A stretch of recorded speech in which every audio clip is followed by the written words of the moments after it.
네, 오늘의 코인 퍼즈의 포트폴리오 분석 시간인데요. 자, 오늘도 퍼즈 대표님 한번 모셔봤습니다. 자, 퍼즈님 또 휴일은 잘 보내셨을까요? 네. 왜 웃으시죠? 네. 휴일 잘 보냈습니다. 좀 쉬셨나요? 네, 해서 물론 네. 뭐 이 방송 준비를 했었어야 되기 그쵸, 때문에 그쵸. 뭐 무조건 다 네. 쉰 건 아니지만 그래도 쉬는 동안에 큰 변동성은 없어서 그쵸. 네. 네, 다행이에요. 네, 맞습니다. 해서 저도 다행이라고 좀 생각을 하고 해서 그 이제 4월이 마무리가 됐고 5월이 시작이 네, 됐잖아요. 네. 그래서 요거를 한번 복귀할 수 있는 네, 제 개인적으로도 네. 네, 그런 시간이었고 지금 정말 중요한 기로에 좀 와 있다라는 생각이 좀 들거든요. 차트적인 분석으로요? 네, 맞습니다. 그래서 오. 그 부분에 대해서도 오늘 말씀드릴 수 있도록 해보겠습니다. 네, 그렇습니다. 저희가 오늘은 이 비트코인 가격 분석을 좀 위주로 이야기를 꾸려 나갈 건데 사실상 뭐 거시적인 문제에서 은행 리스크가 좀 대두가 되면서 그러한 또 수혜를 받지 않을까라는 생각을 했었는데 뭐 현재 구간에서는 크게 또 수혜를 받았다라고도 볼 수 없는 구간인데 4월달 시장을 한번 복귀해 보는 게 좋을 것 같습니다. 우리가 4월 시장이 끝난 지 얼마 되지 않았잖아요.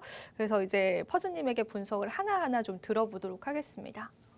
네, 그래서 제가 4월 초에 딱 네. 방송에 나왔을 때 요걸 보여드린 적이 있는데 아마 기억나실 거예요. 그래서 네. 그 이제 그동안 비트코인 역사상 매년 4월 달에 그 상승으로 마감된 경우가 높았다. 그리고 하락하더라도 마이너스가 크지 않았다라고 제가 말씀드린 적이 있었는데 네. 아마 기억이 나실 겁니다. 그래서 실제로 이번에는 어느 정도로 마무리가 됐는지 제가 갖고 왔습니다. 그래서 비트코인이 요게 이제 4월 1일이고 요게 4월 30일 이렇게 마무리된 걸 제가 표시해 갖고 왔는데 해서 요번에는 2.79% 상승으로 테더마켓 기준으로 2.79% 상승으로 어쨌든 마감을 했습니다. 그래서 엄청나게 큰 상승을 기대해 볼 법도 했지만 네, 그 정도까지 올라와 주지 못했고 어쨌든 2.79% 정도 상승으로 그래도 마무리를 4월은 3만 달러를 넘어섰기 때문에 의미가 있는 달이지 않을까요? 퍼즈님? 네, 맞습니다. 제가 그 말을 하고 싶었는데 그래요? 네, 해서 그 3만 달러를 넘어서 거의 3만 1,000달러까지 갔었거든요. 그래서 이게 저점 대비 2배 이상 올랐던 그러니까요. 네. 딱 그 구간이었고 그 이제 하락장일 때는 저점 대비 2배 이상 오른 적이 거의 없습니다. 없었다. 네, 있다 하더라도 완전 비트코인이 막 10달러, 11달러 막 이럴 때 이제 하락장임에도 불구하고 반등할 때 2배 넘게 올라간 경우 있었는데 그런 게 아니고서는 그러니까 어느 정도 규모가 좀 커지고 나서는 하락장일 때는 저점 대비 2배 올랐던 경우 그런 경우가 없었습니다. 그래서 제 생각에는 어느 정도는 저점을 이미 찍은 것이 아닌가라는 생각을 하고 물론 조정이 있습니다. 있을 수 있는데 그리고 그냥 올라가는 건 없겠죠. 네, 근데 그렇다 하더라도 저점을 갱신할 가능성은 적으니까 저희가 떨어지면 산다의 관점으로 좀 접근하시는 게 여러모로 유리한 매매 전략이지 않을까라고 생각합니다. 네, 그렇습니다. 4월 달 그래도 의미가 있는 달이었습니다. 우리 시장에서 어느 정도 약간 꽃길이 펼쳐졌던 시장이었는데 꽃은 역시나 빨리 지네요, 퍼즈님. 좀 벚꽃 같은 그런 날들이었어요. 네. 5월 달도 한번 좀 상승이 나와줬으면 좋겠는데 그럼 어떤 시나리오들이 펼쳐지고 있나요? 네, 해서 그 비트코인을 근데 올랐는데 알트코인을 제가 이제 갖고 왔는데 요 차트 같은 경우에는 비트코인 전체 시총 중에 비트코인이랑 이더리움을 제외한 코인들을 합친 시총입니다. 그래서 보시면 이게 마이너스 3.14%로 되어 있는데 네. 이게 마이너스 3% 정도라고 보시면 안 되고 원래 이제 알트코인들의 시총을 합친 거니까 기본적으로는 늘어나야 돼요. 왜냐면 이게 가격을 합친 게 아니고 시총을 합친 거기 때문에 기본적으로 채굴되는 양이 있잖아요. 그래서 기본적으로는 한 2% 정도 올라가는 게 정상인데 마이너스 3%였다는 거는 이제 일반적으로 대부분 알트코인들은 평균적으로 마이너스 한 5% 정도였다. 해서 사실 비트코인은 올랐지만 알트코인들은 좀 많이 떨어졌다라고 보시면 될 것 같고 일단은 저는 어떤 식으로 대응했는지 이제 말씀을 좀 드리면은 그러니까 여기에서 말씀드린 그대로 제가 매매한 겁니다. 네. 그래서 요 타이밍에 초반 요 타이밍에 잡코인을 매수하고 요때 비트코인 매수하고 요때 비트코인이나 잡코인을 소량 매수해서 어느 정도 매수의 관점으로 좀 지켜봤었고 가장 최근 같은 경우에는 매매를 안 했습니다. 네, 매매를 안 하고 일단은 좀 지켜보는 식으로 이제 매매를 했습니다. 해서 퍼즈의 포트폴리오 같은 경우에는 지금 뭐 미리 보면 그냥 뭐 미리 볼 필요 없이 그냥 지금 봐도 상관없죠. 네. 그래서 보면은 이게 그 원래 이제 4월 1일에 딱 그 캡처를 한 건데 네. 이게 보니까 제가 그 4월 초 방송에 준비를 했는데 못 보여드렸더라고요. 그래서 이걸 보시면은 이때 한 1,000만 원으로 시작한 겁니다. 아시겠지만 이건 1,193만 원 정도에서 이게 이제 5월 1일로 딱 넘어갈 때 캡처한 건데 1,234만 원, 1,235만 원 정도고 얘 같은 경우에는 플러스 한 3.5% 정도 수익 올라갔습니다. 네, 자산이 불어났는데 근데 비트코인의 상승량보다 더 많이 올라갔잖아요. 그러니까요. 알트코인은 네. 떨어져야 되는데 그럼 얘도 당연히 떨어져야 되는데 왜 그러냐면 그 비트코인, 이더리움을 제외한 그 메이저 코인 갖고 있는 포트폴리오가 있는데 그것들이 좀 많이 올랐습니다. 그래서 리플이라든지 뭐 그런 거 있었나요? 네, 어떤 게 뭐 있었어요? 말씀드리면은 말씀드릴 수 없나요? 그냥 말씀드릴게요. 네. 리플은 아니고 그 솔라나랑 에이다를 제가 메이저 코인을 갖고 있었는데 에이다도. 솔라나랑 에이다가 이번 달에 좀 많이 올랐습니다. 맞아요. 네, 그래서 네. 어쨌든 그 덕분에 조금 시장 대비해서는 좀 많이 선방한 편이 아닌가라고 생각이 좀 들고 그래서 이제 여러분들 항상 좀 비교를 하셔야 되는 게 하락장일 때는 좀 피해가고 네, 하락을 좀 덜 맞고 네, 올라갈 때는 상승분 가까이 가져가고 네, 이런 식으로 좀 접근하시는 게 좋다라고 생각을 하고 그 포트폴리오 같은 경우에는 이제 사실 제가 이따가 비트코인 분석을 해드리겠지만 횡보를 제가 좀 예상을 하고 있거든요. 네, 횡보를 예상하고 있기 때문에 사실 지금 많은 거를 건드실 필요는 없다라고 생각해요. 그래서 만약에 현금 비중이 100%다라고 하시면은 그 코인을 이제 분할을 매수하시는 게 좋겠고 그다음에 현금 비중이 아예 제로다, 코인 비중이 100%다라고 하시는 분들은 매도를 좀 해서 현금을 좀 확보하시는 게 좋겠습니다. 저는 현금 비중을 한 30-40% 정도로 맞추려고 생각 중이고 전체 코인 중에 비트코인의 비중을 그래도 꽤 높게 한 40% 이상으로 40% 네. 이상으로. 네. 그리고 실제로도 이제 제가 비트코인과 이더리움을 합친 게 전체 코인 중에 이거 현금을 제외하고 코인 중에 비중이 한 75%가 됩니다. 비트코인, 이더리움 네. 합친 게. 해서 해당 부분 참고하시고 제가 계속 강조하고 있지만 제가 다시 한번 강조드리면은 그 달러의 위기가 와서 비트코인을 사는 건 말이 되는데 달러의 위기가 와서 스태프를 사는 건 말이 안 된다고 말씀드렸습니다. 그렇죠. 네, 해서 지금 왜 비트코인이 각광받고 있는지 그리고 비트코인이 왜 오르는지를 판단하시고 잡코인보다는 비트코인 위주로 갖고 계시는 게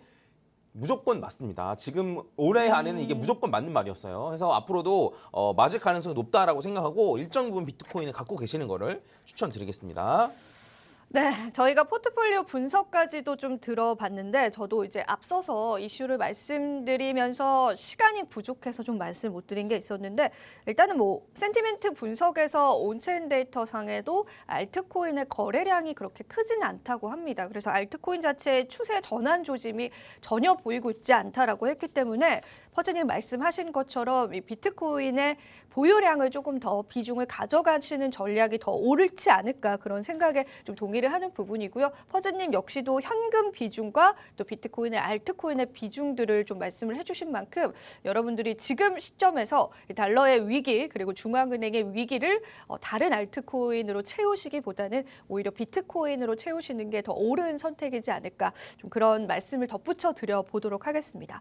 자, 그렇다면 퍼즈님 지금 뭐 크게 변동성이 없었습니다. 그래서 앞으로 추가적인 변동성이 있을지 사실 저희가 은행 늘 우려했던 은행이 파산이 됐는데 JP모건이 아니나 다를까 인수를 추진을 했잖아요. 이미 예상했던 부분이지만 그러다 보니까 좀 시세를 못 받은 걸까요? 더 아니면 좀 차트적인 분석에 어떤 문제점들이 있을까요? 네, 해서 그 별일이 없었다라고 하면 동의하지 않으시는 분들도 계실 그쵸, 거예요. 그럴 수도 있죠. 근데 네. 이제 사실 저는 단타도 물론 합니다만 단타로 저희 같은 개미들이 큰 돈을 벌기 힘들다고 맞아요. 생각하고 네. 결국엔 중장기적으로 바라봐야 되는데 맞아요. 네. 중장기적으로 바라보는 관점에서는 사실 크게 움직인 건 아니다 그쵸. 라고 보시면 네. 될 것 같고 말씀하신 대로 그 퍼스트 리퍼블릭이 망했습니다. 네, 망했고 요게 저도 그 아시겠지만 어쨌든 장단기 금리차가 정상화된 이후에 주가가 하락을 하는 경우가 많았기 때문에 네. 과연 요번에는 이걸 벗어날 수 있을지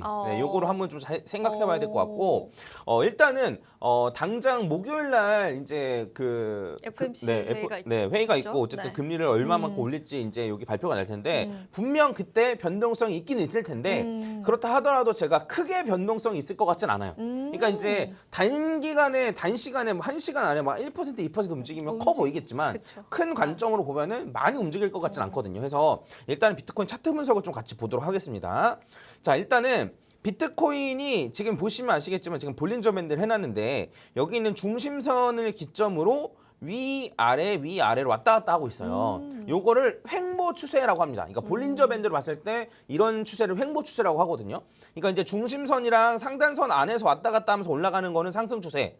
그다음에 뭐 중심선이랑 하단선을 왔다 갔다 하면서 떨어지는 건 하락 추세고 이런 식으로 중심선을 기점으로 아래 위로 움직이는 건 횡보 추세라고 합니다. 그래서 만약에 횡보가 조금 지속이 되면 볼린저 밴드 중심선 옆으로 계속 가고 얘 역시 이제 고점과 저점을 낮추면서 삼각 수렴을 겪을 가능성이 높지 않을까라고 생각합니다. 그리고 여기 볼린저 밴드 상단선도 좁아지고 하단선도 좁아지면서 이게 충분히 좁아지면은 여기 한번 아래 위로 페이크를 준 다음에 방향성을 위든 아래든 결정할 가능성이 높습니다. 그래서 이렇게 방향성이 곧 결정될 거라는 걸 아는데 물론 곧이라는 게 아마 이번 달 내내 횡보할 수도 있다라고 생각합니다만 네, 근데 어쨌든 방향성이 결정되고 나서 대응을 해도 늦지 않다라고 생각을 하고 개인적으로 생각을 할 때는 그 제가 계속 말씀드린 대로 33K를 찍으면 33,000달러를 찍으면 그때부터 다시 매수. 왜냐하면 5%로 올라갈 가능성이 높아지기 때문에. 그다음에 25,000달러가 깨지면은 그때 반등의 매도. 네. 왜냐하면 25,000달러가 깨지면 AB 이런 식으로 이제 ABC로 떨어질 가능성이 높기 때문에 이런 식으로 ABC로 떨어질 가능성이 높기 때문에 반등의 매도 이런 식으로 좀 대응을 할 예정입니다. 그래서 횡보를 할 때 일단은 관망하시는 게 좋죠. 사실. 네, 관망을 하시되 어쨌든 이런 매매 전략 정도는 머릿속에 넣어두시고 제가 이렇게 되면 이렇게 하세요라고 하면 그걸 좀 참고하셔가지고 매매를 하시면 좋지 않을까라고 생각합니다. 네, 그렇습니다. 일단 비트코인의 방향성을 우리가 확인을 해보고 그 다음에 포지션을 잡는 게 좀 좋을 것 같습니다. 그리고 말씀해주시는 또 지지 라인들 좀 잘 체크를 해보셔야 될 것 같고 이제 전반적으로 시장 자체가 또 재미있는 시장은 또 아니게 됐어요. 그래서 우리가 또 이 상황 속에서 대응하는 전략들이 좀 중요할 것 같고 여러분들이 가지고 있는 포트폴리오를 좀 잘 지켜내고 좀 잘 꾸려가는 방식들이 좀 중요할 것 같습니다. 불장은 언제 올까요? 퍼즈님. 아, 이게 정말 중요한 라인에 있습니다. 사실. 아, 그래요? 그래서 그 이게 부분은, 33K를 돌파를 하거나 터치를 하면은 그러면 5만 달러까지는 좀 간다라고 보고 있어요. 근데 이제 그거를 터치하지 못하고 아래로 25,000달러가 깨지면은 사실 조정을 받으면 2만 달러 이하까지도 충분히 떨어질 수 있거든요. 그래서 오긴 오는데, 네, 오긴 오는데 어쨌든 지금 당장 오느냐 아니면 좀 뒤에 오느냐의 차이라고 보시면 될 것 같고 매매를 좀 길게 보고 하시는 게 좋을 것 같아요. 당장에 너무 급하거나 이런 것보다는 좀 길게 보시고 충분히 조정이 올 수도 있다라고 생각을 하시고 포트폴리오를 잘 조절하시면 좋을 것 같습니다. 자, 그러면은 우리가 5월달 시나리오는 말씀해 주신 건가요, 지금? 이게 말씀해 주신 게? 네, 해서 제가 이제 말씀드리고 싶었던 거는 뭐였냐면 추가적으로 조금 더 말씀드리면은 네. 그 달러 인덱스에 여전히 집중을 해야 됩니다. 네, 달러 인덱스에 제가 조금 올랐던데요, 달러가? 네, 맞습니다. 네. 해서 지금 차트를 보시면은 얘가 네. 이 주봉인데 주봉입니다. 네. 이 비트코인 주봉인데 비트코인은 요때 이후로 계속 올라가는 추세를 보이고 있고 그다음에 얘 같은 경우에는 달러 인덱스인데 이렇게 떨어지는 추세 보이고 있죠. 보시는 네. 대로. 그다음에 금을 봤을 때는 이렇게 올라가는 추세를 보이고 있습니다. 해서 네. 비트코인이랑 금은 비슷하게 가고 네. 달러 인덱스랑은 반대로 가는 게 지금 어쨌든 저 말고도 많은 다른 전문가분들이 얘기하시더라고요. 그래서 다만 이제 요번 달에 이제 금리도 그렇고 그다음에 뭐 미국이 이제 망할 수 있다. 부도가 날 수 있다. 이런 거에 따라서 달러 인덱스가 유동칠 가능성이 높습니다. 그리고 달러 인덱스가 방향을 잡을 가능성이 좀 높아 보여요. 그래서 이번 달 같은 경우는 비트코인 어느 정도 횡보는 한다라고 생각을 하고 5월은, 있지만 네. 이번 달 말에 가서 좀 네. 급격한 변동성이 있을 수 있거든요. 그래서 해당 부분을 참고하시고 만약에 급격한 변동성이 있다라고 하면 달러 인덱스 때문이다. 라고 보시면 될 것 같습니다. 알겠습니다. 자, 우리가 사실 이제 달러 가격을 조금 체크를 해봐야 되는 부분인데 아무리 이제 달러에 관한 위상이 예전만큼은 줄어들었다라고 하더라도 늘 어떤 금융위기나 금융 리스크들이 대두가 될 때는 좀 달러가 움직이는 모습을 보여줬습니다. 일단 달러가 큰 폭으로 움직이고 있지는 않지만은 그래도 좀 계속해서 좀 상승 추세를 나타내고 있다라는 부분들에서 우리가 달러의 이러한 체크들 해보셔야 될 것 같고 달러 달러 인덱스와 비트코인의 상관관계는 여러분들 저희가 늘 언급을 해드렸기 때문에 자주 아실 거예요. 그래서 그런 부분들 같이 한번 바라보시면 될 것 같습니다. 달러의 방향성 체크를 해봐야 될 것 같습니다. 자, 그러면 이제 저희가 새롭게 5월이 시작이 됐습니다. 이 5월 시작 어떻게 하면 좋을지 우리 시청자분들에게 마지막으로 퍼즈님의 한 말씀 좀 들어보겠습니다. 그 조정이 올 수도 있습니다. 올 수도 있지만 제가 다시 한번 말씀드리지만 하락장은 끝났습니다. 그래서 마인드 자체를 떨어지면 산다의 관점으로 가져가시면 좋겠고 사기에 적절한 자리도 제가 알려드리겠습니다. 그래서 저랑 같이 앞으로 상승장을 좀 대비하는 달이 됐으면 좋겠습니다. 네, 그렇습니다. 자신 있게 하락장이 끝났다라고 말씀을 해주셨습니다.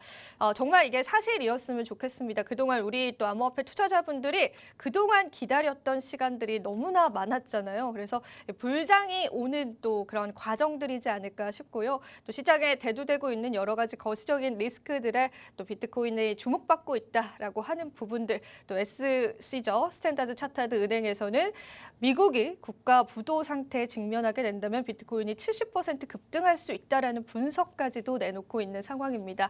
물론 미국이 국가 부도가 나지는 않겠죠. 미국의 부채 한도에 관해서도 우리가 계속해서 지속적으로 체크를 해보면 좋을 것 같습니다. 자, 오늘도 저희 오늘의 코인에서 5월을 시작하는 이 시점에서 여러분들이 가져야 할 마인드와 또 5월 시장 어떻게 펼쳐질지에 관한 또 솔루션들 함께 해드렸는데요. 오늘도 여러분들께 도움이 되셨을 시간이길 바라고요. 자, 여러분들 얼마 남지 않았다라고 합니다. 조금만 더 힘내시면 좋겠고요. 5월 시장도 저희와 함께 하시면서 우리가 앞으로 다가올 또 불장을 같이 기대해 보면 좋을 것 같습니다. 자, 오늘도 시청해주신 모든 분들 감사드리고요. 마지막으로 본 방송에서 제공하는 정보는 이 투자 판단에 대한 조언일 뿐 가치 판단과 상승 하락을 보장하고 있진 않다는 점 다시 한번 유의 부탁드리고요. 저희는 내일 이 시간 다시 찾아뵙도록 하겠습니다. 오늘도 시청해주신 여러분 고맙습니다.